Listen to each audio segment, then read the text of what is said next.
ما وی چې زه به داسې نظم کې لیکم چې د هر شاعر نوم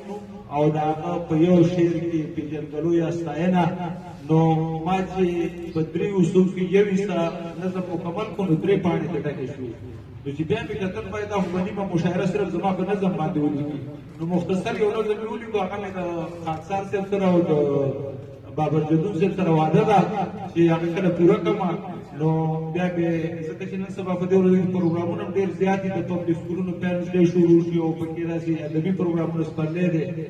نو دا د کتاب پاک لا پرنګونو کې ګلونه د شعرونو رواني ده په شعرونو کې رنگونه د ګدون ګلفشاني ده شاعران د ګدنو دي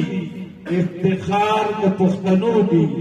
ټول شعرونه د کتو دي چې لیکلي په پښتو دي د افکارو غورځنګونه حیراني د حیراني ده په شعرونو کې رنګونه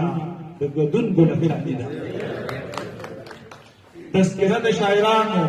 د ښاغلو اتلانو داسې غونډې د یارانو د ادب د خاوندانو ګرم ګرم محفلونه دم ختلې ځانځاني ده په شعرونو کې رنګونه د ګدون ګلفشاني ده د اسلام مینه پکې ده پښتون قام مینه پکې ده ګلندام مینه پکې ده د مرام مینه پکې ده چې راکاږي ځان ته زړونه د الفتو قدراني ده په شعرونو کې رنګونه د ګدون ګلفشاني ده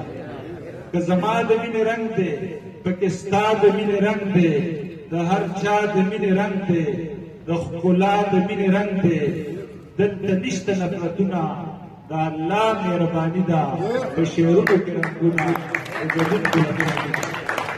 اخري خبره ده ساګر صاحب وایي چې زه خو د ټولنې غړی یم نو